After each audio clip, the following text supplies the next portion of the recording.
Assalamualaikum warahmatullahi wabarakatuh. Madayaw ug maayong adlaw kaninyong tanan. Magandang araw sa inyo lahat.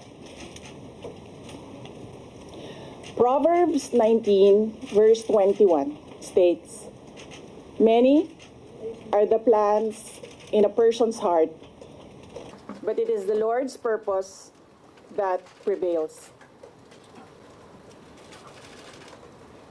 It took me 47 years to understand that my life was never meant to be only mine. Unlike others, I may not have been born just to chase happiness. For a long time, I questioned the weight of responsibility to my family, to my country, to everyone who called on me. Today, I have peacefully accepted that my life is unlike any other. Sa unang mga buwan ng aming mga termino, nakita ko na ang kawalan ng katapatan ni Bongbong Marcos Jr. sa mga pangakong binitawan noong kampanya, pati na sa kanyang sinumpaang tungkulin para sa bayan. Dahil hindi ko kinaya na maging bahagi ng 2025 national budget na tadtad ng katiwalian, pinili kong umalis sa kabinete kahit alam ko na mula pa noong 2023 na ang magiging kapalit ay ang aking impeachment. Mga kababayan, humihingi ako ng paumanhin.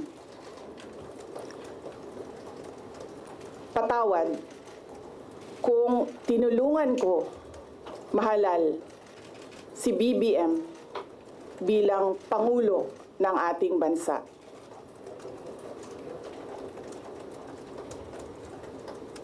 Patawad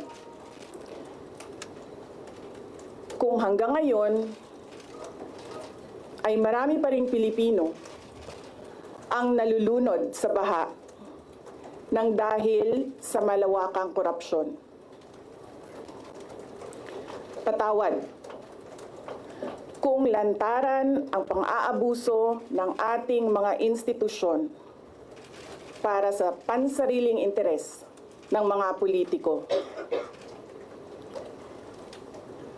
Patawad kung patuloy ang pagtaas ng presyo ng mga pangunahing bilihin habang nananatiling kapos ang kita ng bawat pamilya. Patawad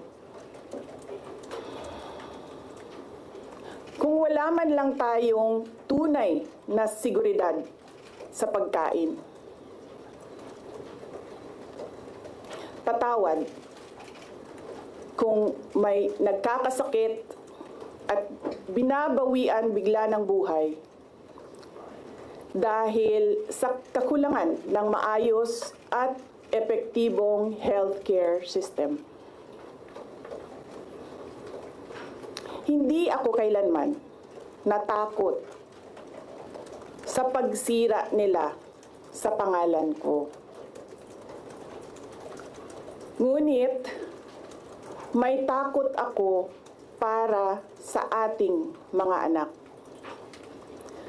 May takot ako para sa susunod na henerasyon.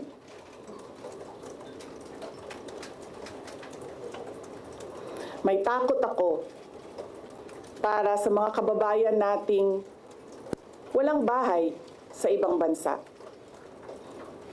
Walang pangalawang pasaporte, walang ibang matatakbuhan kundi ang Pilipinas. Kahit ito'y patuloy na nalulugmok sa kahirapan. Na ako'y kahadlok, nga moabot ang adlaw na dawaton na lang nato ang kapobrihon isip kapalaran. Nga maanad na ta sa sayop, nga mawad-an na lang ta og paglaom. Og labaw sa tanan na ako'y kahadlok,